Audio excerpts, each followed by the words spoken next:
Bom dia, meus irmãos. Vamos iniciar agora nossa, nossa aula, né, sobre obras de misericórdia. Mas antes eu gostaria de nós nos prostrarmos diante do Senhor em oração e pedir para que a sua graça, seu entendimento, de fato o seu rema venha ao nosso encontro, a sua palavra revelada, e que ela venha a frutificar. Amém? Pai eterno, nós nos colocamos diante da Tua presença, Senhor, pedindo que o nosso entendimento, Senhor, se abra muito mais do que somente no intelecto, mas principalmente que reflitam em nossas atitudes, Senhor. Que tudo que nós formos falar aqui, Senhor, seja para a honra e glória do Teu nome, Senhor. E que a toda palavra que é inspirada por Ti, são as Escrituras, Senhor, venham a ser reveladas de forma a que tenhamos um entendimento pleno, e isso entre nos nossos corações, Senhor, e floresça, Senhor. Em nome de Jesus nós te pedimos. Amém.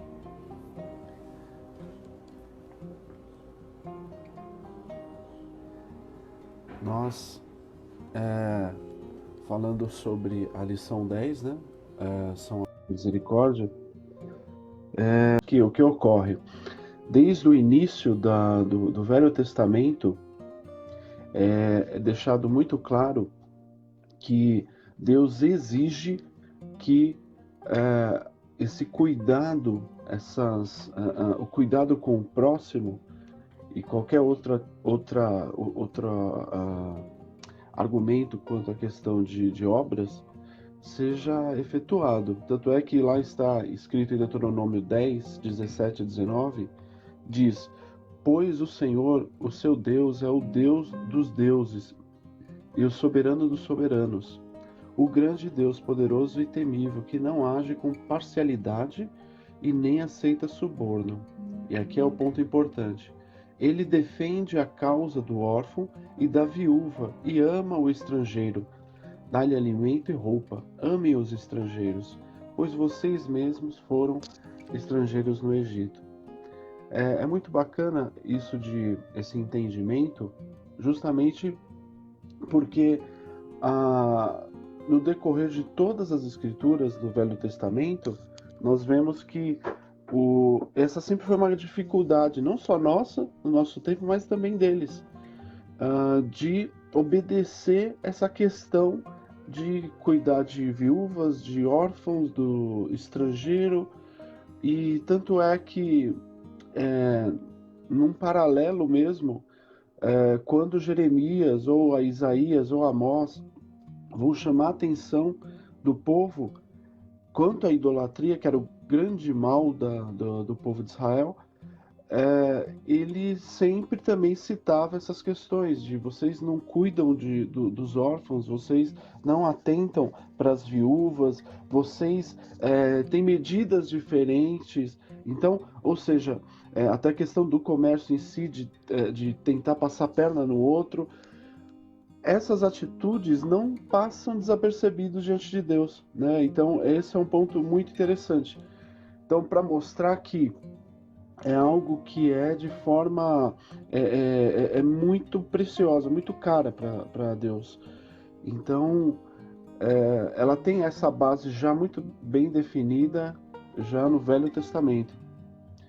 Mas aí a gente pode se questionar, né? E se as obras de misericórdia, elas não contribuem para a minha salvação, então por que eu vou fazer, né? Então, porque muitos acabam pensando dessa forma. Entendem de forma errada o livro de Romanos, achando que é pela fé que nós somos salvos. Então, se eu fui salvo pela fé, não preciso de obras.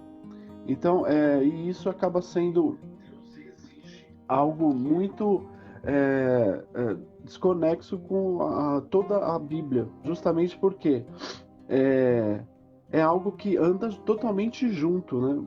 Porque Tiago, em capítulo 2, versículo 22, diz que você pode ver que tanto a fé como as obras estavam atuando juntas. A fé foi aperfeiçoada pelas obras. Então isso é muito importante, justamente porque na verdade, a fé e obras, elas têm que estar acompanhadas no cristão de forma inseparável. Tanto uma contra a outra, como a outra, se estiverem separadas, elas são mortas. E uma frase bem legal do texto diz que a menor das boas ações é melhor do que a maior das boas intenções. Então, muitos acabam falando que, olha, na verdade, Tiago está falando sobre obras e ele vai contra a palavra de Paulo em Romanos. Mas, na verdade, são argumentos diferentes. Eles estão argumentando com situações diferentes. Paulo quer mostrar ali a justificação, que é algo feito por Deus. Então, ele vai trabalhar argumentos para isso. Já Tiago, ele já está em outro contexto. Ele está verificando que as pessoas, até mesmo, não é de agora que ocorrem essas coisas, mas as pessoas, elas declaram uma fé, porém é uma fé que não tem nenhum tipo de obra. E isso o incomoda, e é por isso que ele vai, no capítulo 2, discorrer sobre isso. É muito importante essa questão desse entendimento de obras, né? Muitas pessoas, ao ler essa questão, podem pensar, a obra é sempre referente a outra pessoa, fazer algo para imediato para alguma pessoa, principalmente vou ajudar um morador de rua ou algo assim. É interessante que os dois exemplos que Tiago vai oferecer são bem distintos. A primeira que ele vai falar é justamente de Abraão. E ele vai falar que a demonstração de fé de Abraão é a demonstração de entregar seu filho. Então, ou seja, ele não está fazendo nada para ninguém imediato, né? Mas é algo para Deus. Então ele está fazendo uma obra e que está demonstrando a sua fé a partir da entrega do seu filho. Já Raabe, que é o segundo exemplo, aí sim, ela está protegendo pessoas que são os israelitas, os espias, e aí sim está fazendo de forma direta para alguém. Então, ou seja, o que eu quero dizer é que a obra em si, ela abrange não só a atitude, na verdade a palavra melhor é atitude, é a atitude de fé. Então a obra a gente pode colocar como o codinome Atitudes de Fé. E porque se a gente caminha por essa trilha de o crer sem obras, o próprio Tiago vai declarar que a gente se assemelha aos demônios. O versículo 19 do capítulo 2. Porque eles têm fé, mas não têm atitudes de devoção e de obediência. E assim é vazia, tal como a denúncia de Jesus na parábola do samaritano. Quando Jesus fala aquela parábola, ele visualiza 3 tipos de pessoas, e 2 delas são religiosas, e que um é um sacerdote e outro é um levita. Eles conheciam a verdade? Sim, muito, por sinal. Eles tinham o entendimento das escrituras de forma plena? Tinham. Só que o que ocorria é que isso não conseguia se florescer em seus corações. Na verdade, era muito entendimento e pouca devoção, pouco escutar a voz do Senhor. Um outro exemplo muito interessante é próprio, e falando em voz, a atuação de João Batista. João Batista é um exemplo também dessa questão de ouvir ou não a voz de Deus. Ele é um homem que ficava no deserto de Judeia e era uma voz que clamava no deserto. E era uma voz, sendo que existiam 2 outras que falavam dentro do templo, que era Anás e Caifás, que eram os sumos sacerdotes. Era também algo até complexo, porque era um só sumo sacerdote que deveria ter, mas na época tinha 2, porque um era sogro e o outro genro, então uma questão política, os 2 atuavam, mas os dois atuavam e ninguém ouvia Deus. Então, isso é precioso, porque quem ouvia a Deus, ele estava lá no deserto. Ele era um homem que se vestia de peles de camelo e comia gafanhotos e mel silvestre. Então, era um homem simples, era um homem como um samaritano. De fato, o que Jesus vai mostrar é que aquele homem samaritano repudiado, desprezado pela nação de Israel, por ser uma mistura de povos, ele acaba sendo a única pessoa que vai socorrer de forma abundante mesmo, sem reservas. Então isso mostrando justamente que aqueles outros lhe faltavam de verdade uma atitude de fé, né? Então, essa é a grande definição, é a atitude de fé, que é justamente nós sermos inteiros na nossa devoção a Deus, na nossa atitude com o próximo. E o próprio Jesus diz isso quando ele declara que nós, quando alimentamos alguém, quando fomos visitá-lo na prisão e questionado, nossa, o senhor nunca foi preso, como o senhor disse que estava preso, mas quando nós fazemos algo aos pequeninos, como ele disse, então estamos fazendo para ele. Quando a gente tem essa noção, a gente obviamente tem que olhar para Jesus, e em Jesus a gente já encontra isso de forma muito plena, muito convicta, esse amor que ele tinha pelas Escrituras e de uma forma extremamente leve em pronunciar as verdades bíblicas. Ele fazia de uma forma tão suave que todos o amavam por conta disso, ou odiavam porque quando estavam em conflito consigo mesmo. Mas os seus ouviam e atentavam e se maravilhavam, mas ele não se detinha a palavras, por mais que elas fossem já suficientes. Mas a empatia, né? Jesus ele sempre estava atento ao seu redor. Como eu citei da outra vez, né?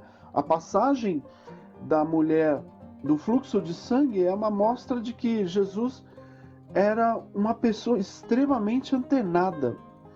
Antenada no sentido de que ao seu redor, as pessoas que sofriam, que gemiam ao seu redor, a todas ele curava, e é o que está no livro de João declarado, que muitos milagres foram feitos que não podia ser enumerado, não haveria livros suficientes para falar de toda a obra de Jesus, porque era intensa, né?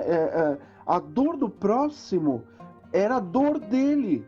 Então era interessante que ele a todo lugar que ele ia, ele manifestava esse grande amor através dessas ações. Então aquela mulher samaritana, ao tocá-lo, ela é automaticamente curada, mas o melhor disso é que ele a vê.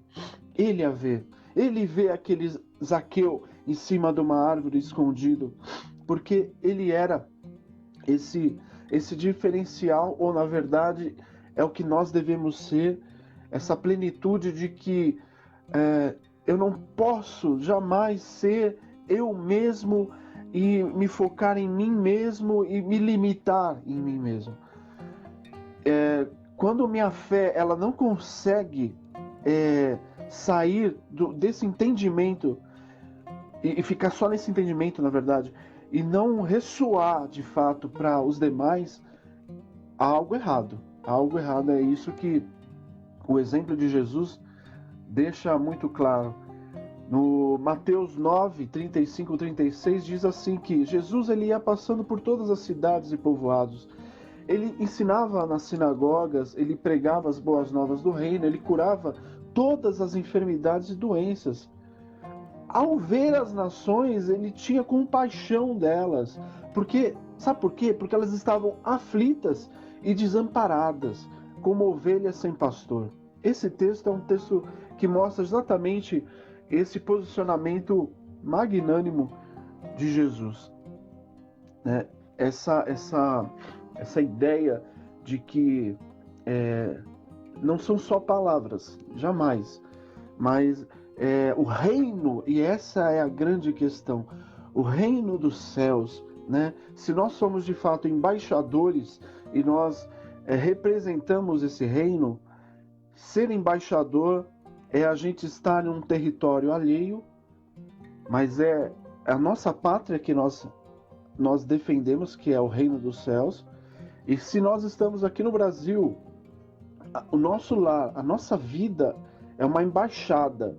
E se ela é uma embaixada, ela tem que refletir o que é lá no céu. E Jesus mostrou exatamente isso. O céu é justamente essa atitude de se doar e de estar atento. Até o momento, algum comentário, alguma pergunta sobre essa parte? Ficou bem claro essa questão? Porque o que a gente diz aqui é basicamente que é impossível nós sermos dizemos que temos fé e a gente não agir de uma forma responsiva às pessoas que sofrem ao nosso lado e responder essa fé de forma vívida. Eu vou pegar emprestado uma palavra judaica que significa tzadik. Tzadik significa ser correto e justo. É o anseio de todo judeu sincero, é ser um tzadik, ou ter atitudes de tzadik.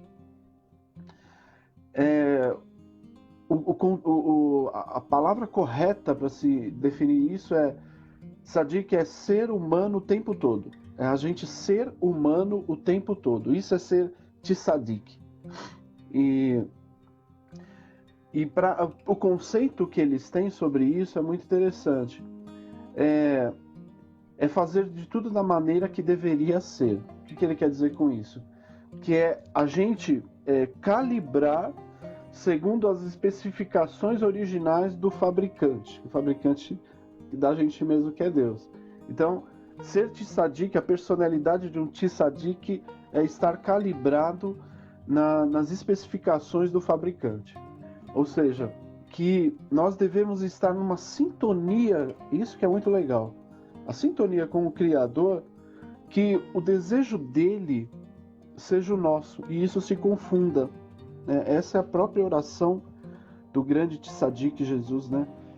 Porque quando a gente deseja que seja feita a tua vontade, e ela entre, ela permeia o meu coração, e eu desejo essa vontade como se ela fosse minha, mas na verdade ela não nasceu em mim, ela nasceu do alto, ela nasceu nos céus. Esse é o desejo do tzadik, é de almejar não aquilo que seus olhos veem, mas almejar aquilo que os olhos do Pai vê. Então, o anseio do tzadik não é fazer pura e simplesmente boas ações, mas como eu disse, calibrar a sua visão com a visão do fabricante, né? Como ele diz aqui, como um pai. Então, isso é muito, muito caro, muito precioso, porque quando a gente tem essa ideia de que o que eu devo fazer então de obras, né? O que eu devo então? Já você está me dando essa dica, só que e aí, o que eu faço? Acho que o tzadik ajuda muito, porque é justamente, Senhor, o que o Senhor quer que eu faça? As situações muitas vezes ocorrem, como ocorreu com o samaritano, sem que fosse esperado. Ele não imaginou que aquele dia fosse ocorrer algo que ele precisaria agir de forma tzadik. Mas, quando a gente está em sintonia com o Pai, essas oportunidades elas não passam. Porque ele podia estar... até vamos imaginar um pouco, né? Ele era um mercador de especiarias, ele está saindo de uma região para outra, região complicada.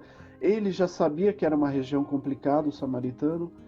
Então, que ele podia sofrer assaltos, ele podia ser roubado, ele podia até ou qualquer outra situação que acaba acontecendo, mas imagina, a mente dele estava já tensa, ele já estava com seus problemas à tona, ele tinha que pagar dívidas, porque para ele fazer essa viagem é justamente uma viagem tão arriscada, então, ou seja, existe um motivo para isso, ou seja, tem que pagar dívida, tenho que sustentar a minha família, então eu vou me arriscar.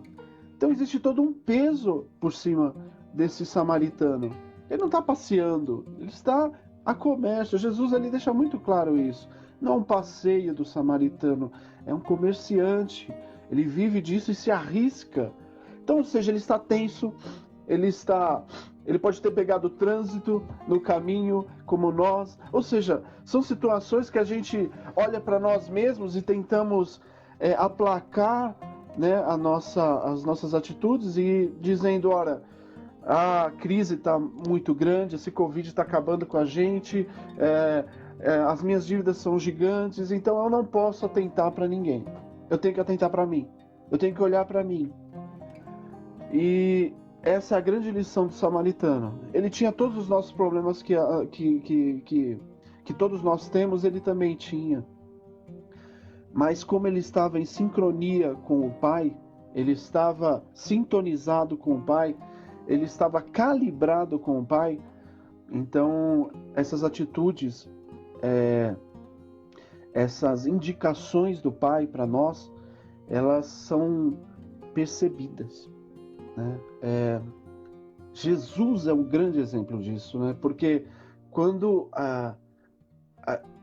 quando ele vai para Lucas capítulo 4, quando ele vai lá para aquela mulher samaritana, ele vai lá para Samaria, e ele encontra-se com aquela mulher samaritana, diz o texto, se não me engano, versículo 3 ou 4, está escrito que ele era necessário que ele fosse. Era necessário que ele estivesse ali naquele lugar. Então, mostra claramente que Jesus estava sempre atento aos seus movimentos. E assim a gente tem que colocar o nosso dia a dia atento, calibrado com o desejo do coração de Deus. Porque sempre o desejo do coração de Deus são coisas boas, são atitudes nobres, são atitudes que venham a resplandecer o seu nome em nossas vidas. Então isso é muito, muito precioso. Amém? A gente está tentando voltar aqui a conexão. A gente tá tendo bastante falha aqui no prédio. Desde ontem a gente está com esse problema.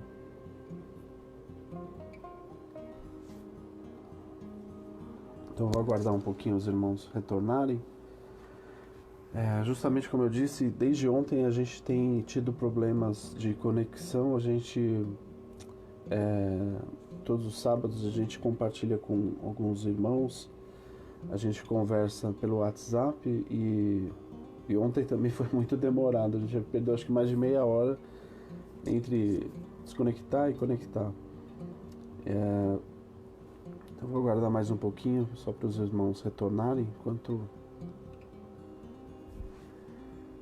Enquanto isso, seria legal se alguém tiver alguma pergunta, alguma dúvida, algum comentário, puder colocar para a gente, nesse período, a gente já ir abrindo para eventuais perguntas.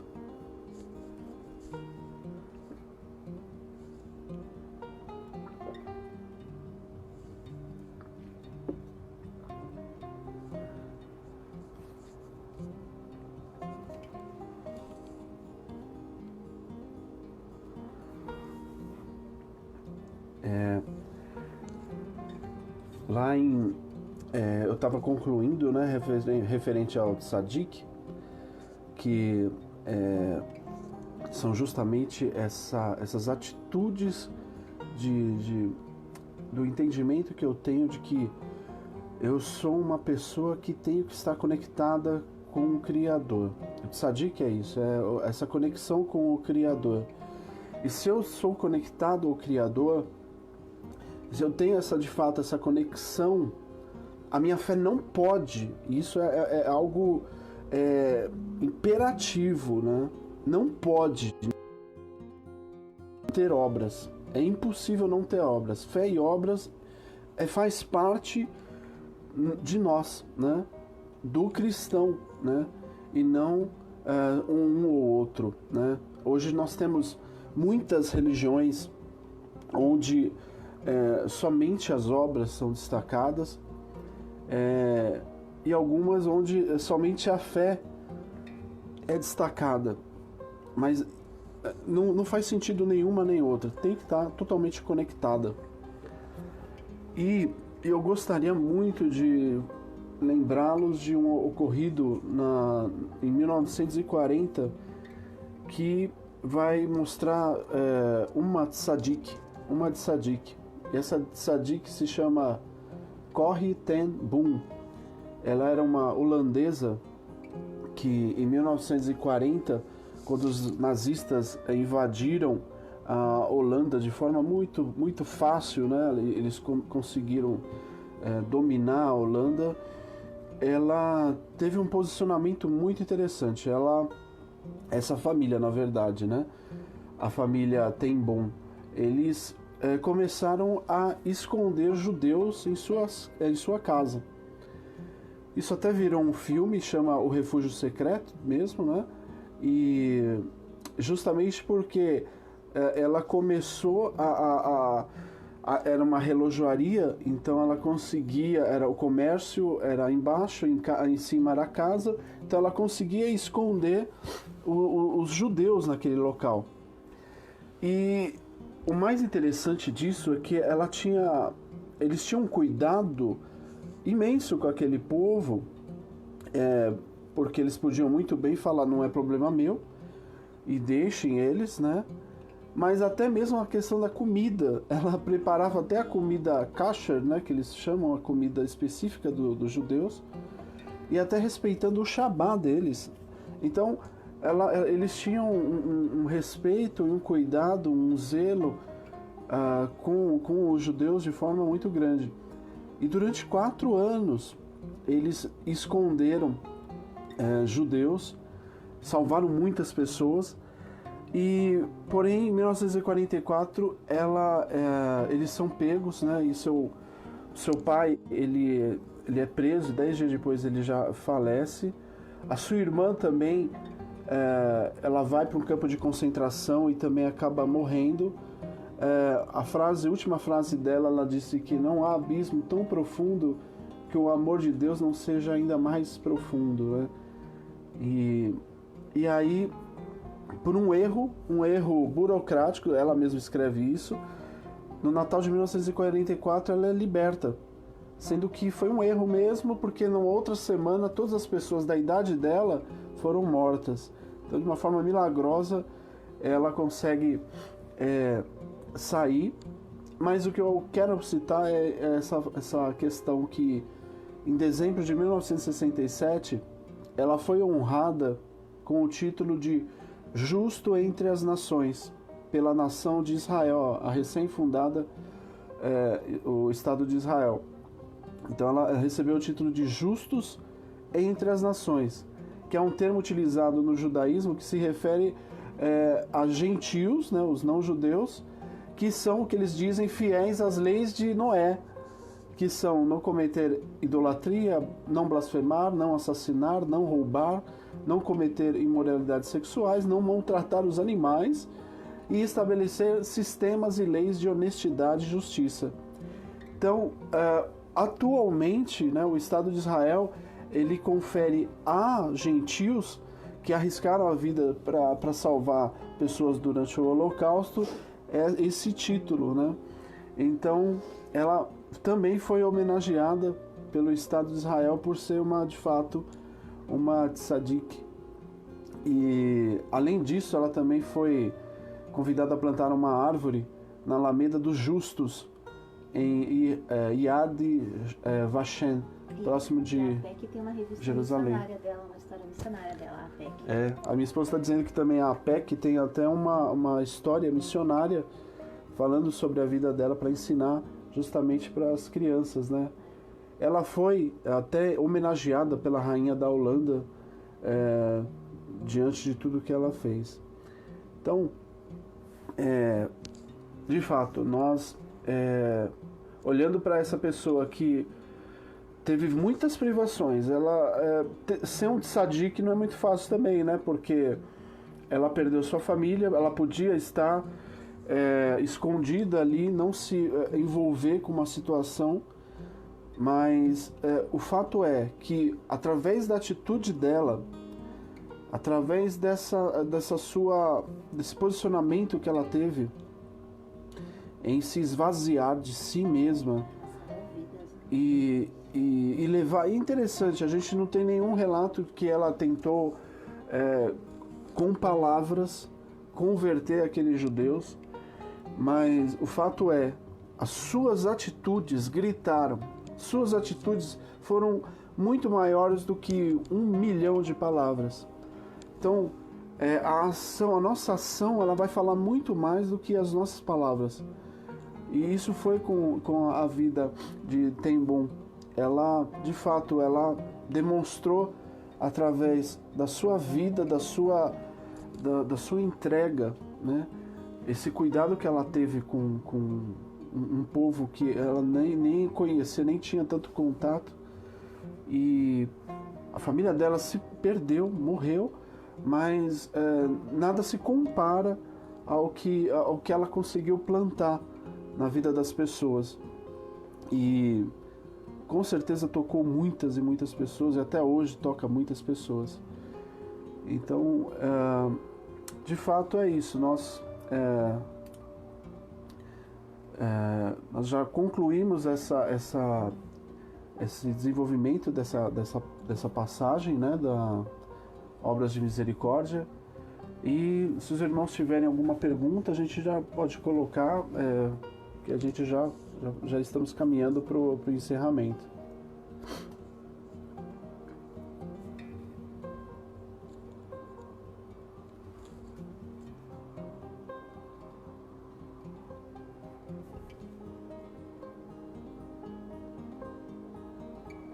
Amém?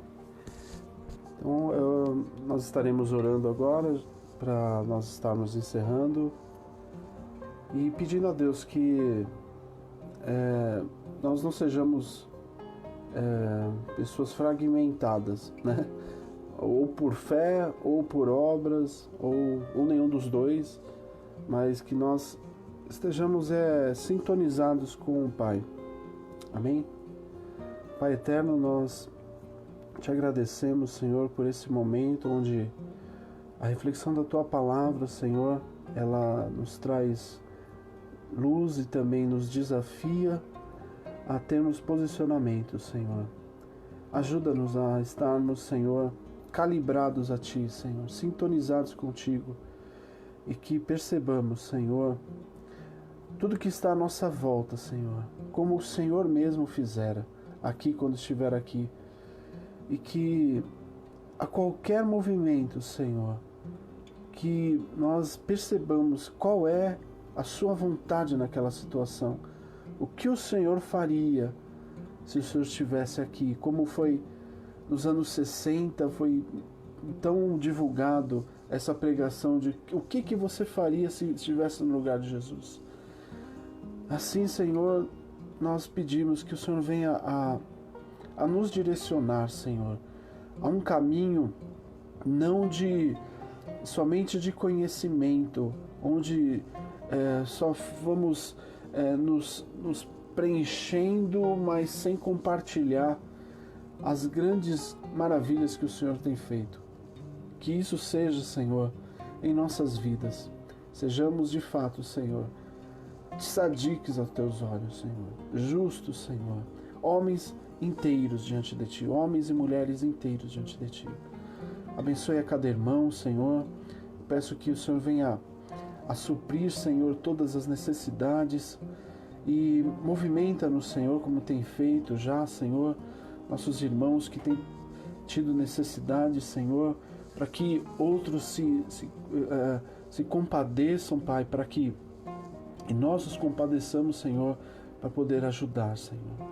Em nome de Jesus, que os nossos olhos, nossos ouvidos estejam atentos. Para a honra e glória do Teu nome. Amém. Amém, irmãos. Eu agradeço mais uma vez, que os irmãos tenham um bom domingo e até a noite. Amém? Deus abençoe.